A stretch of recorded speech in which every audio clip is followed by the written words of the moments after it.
नमस्कार बंधू भगिनींनो, मी मंगला आवलगावकर. माझं मंगला आजीच्या धमाल गोष्टी नावाचं यूट्यूब चॅनल आहे. त्याच्यावर मी लहान मुलांना गोष्टी सांगते, काही अनुभव सांगते, काही श्लोक सांगते आणि मोठ्या माणसांसाठी काही प्रसंग, काही अनुभव असं सांगते. आज मी हा अनुभव सांगणार आहे जो प्रत्यक्ष घडलेलाच आहे. तर त्या अनुभवाचं तो जो अनुभव आला त्याला मी आई नाव दिलेलं आहे. तर हा आई नावाचा लेख आहे. तर ऐका बरं का. किती बरं दिवस झाले त्या गोष्टीला. दत्त जयंती होती त्या दिवशी, म्हणजे 10 महिने तरी नक्कीच झाले. इतक्या दिवसानंतरही तो प्रसंग अगदी तसाच्या तसा मनासमोर अगदी आत्ता घडत असल्यासारखा साकार होतोय. त्या दिवशी सकाळी रोजच्यापेक्षा थोडी लवकरच मी फिरायला निघाले. दर्ग्यापर्यंत, कधी रेल्वे पटरीपर्यंत जायचा माझा नेम. दर्ग्याजवळ दरवाजा आहे, त्याच्या अलीकडचा चौक हा 5-6 फूटच राहिला होता. त्या रस्त्याकडून अवजड वाहनांची वाहतूक खूपच असते. इतके खड्डे आणि इतका खराब रस्ता. पायी चालताना सुद्धा जपून तोंड सांभाळून चालावं लागायचं. पण तो नुकताच नीट करून चांगला गुळगुळीत चकचकीत केला होता आणि एकदम खडल खडल असा कर्णकर्कश आवाज माझ्या कानावर आला.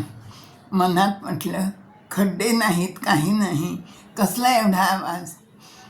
क्षणात भरधाव वेगात असलेला ट्रक पुढे गेला आणि समोर एक तरुण मुलगा निश्चित पडलेला दिसला. ट्रकने स्कूटरवाल्याला धडक दिली होती. तो मुलगा पालथा पडला होता. त्याचा डावा हात थडथड उडत होता आणि पाठ हालत होती. आचके देत होता तो. स्कूटर मोडली होती. दुधाच्या 4-5 पिशव्या फुटून दूध सांडलं होतं. 2 पिशव्या न फुटता तशाच स्कूटरच्या डिक्कीत होत्या. रिस्टवॉच उडून लांब पडलं होतं. मुलाचा जीव वाचवणं आवश्यक होतं. रस्त्यावर तुरळक रहदारी होती. 3-4 पुरुष इकडून तिकडे आणि तिकडून इकडे गेले, पण कुणीही त्याच्याकडं ढुंकूनही पाहिलं नाही. ट्रकवाला तसाच पुढं गेला. त्या मुलाच्या जीवाशी त्याचं काही देणं घेणं नव्हतं. त्याला स्वतःचा जीव प्यारा होता. किती मुरदार झालो आहेत आम्ही. मी आणि मुसलमानांचे 3-4 बायका आम्ही पुढं झालो. कोणी उडणारा हात दाबून धरला, कोणी पाठ दाबून धरली, कोणी त्याचा चेहरा वळवला. रक्तबंबाळ जर्किनने पुन्हा तसाच दाबून धरला. एकीने त्याच्या मागच्या खिशातून काही मिळते का ते पाहिले. एक कार्ड मिळाले, त्यावर त्याचं नाव, पत्ता होता. तोपर्यंत एक रिक्षावाला सारखा तिथं जवळ येऊन उभा राहत होता आणि पुन्हा रिक्षाजवळ जात होता. त्याचा चेहराच वाचता येत होता. त्या मुलाला वाचवावं, मदत करावी म्हणून तो व्याकुळ दिसत होता. पण पुढचं झंझट, पोलीस केस, जबान्या हा विचार आला की मागं जात होता. मी त्याला म्हटलं, भाई साहब लेके जाओ ना रिक्षा में, अगर जल्दी इलाज हो गया तो जान बच जाएगी. त्यालाही मदत करावी वाटतच होती. तो पटकन रिक्षा घेऊन तिथं आला. इतक्यात अजून 2 पुरुष आले. त्यांनी पाहिलं. एकजण त्याच्या घरी गेला. मी व्याकुळशी घरी आले. घरी मुलं, सुना, मुली दिवसभर प्रत्येकाला जपून सावकाश जात जा असं सांगत राहिले. वाहनं वापरणं आणि बाहेर जाणं भागच होतं. दिवस उदास गेला. दुसऱ्या दिवशी पेपर बारकाईनं वाचला.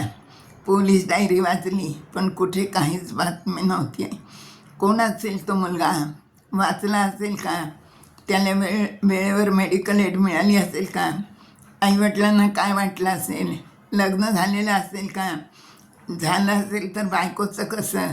मला हे प्रश्न सतावत राहायचे.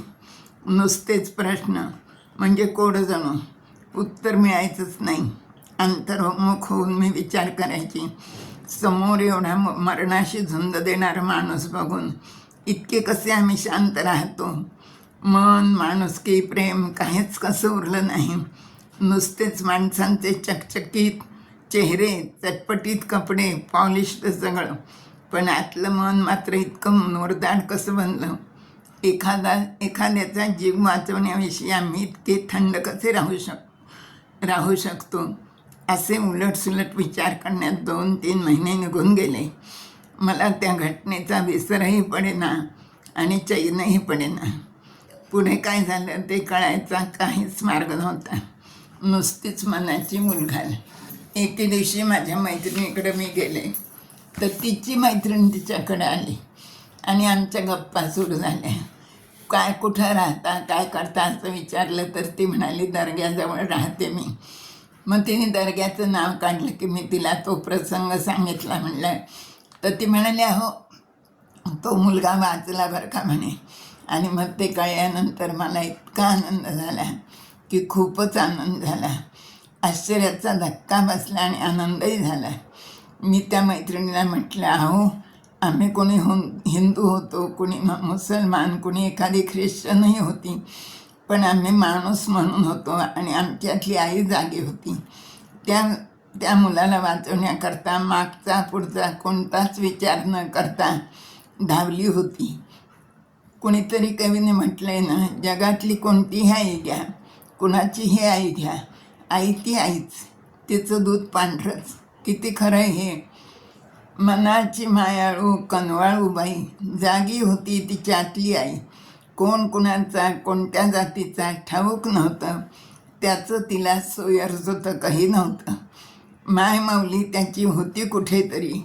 व्याकुळ आम्ही अंतरी, जाब जबान्या पोलीस तमा नव्हती कशाची. वाचावा जीव बाळाचा एवढीच इच्छा मनाची. जाता जीव वाचवता आला तर वाचवावा, माय माऊलीचा ठेवा जतन करावा. आणि देवाने आमच्या ह्या कामाला यश दिलं आणि तो मुलगा वाचला. तर असा हा प्रत्यक्ष माझ्या डोळ्यासमोर घडलेला प्रसंग मी आपल्याला सांगितला. धन्यवाद.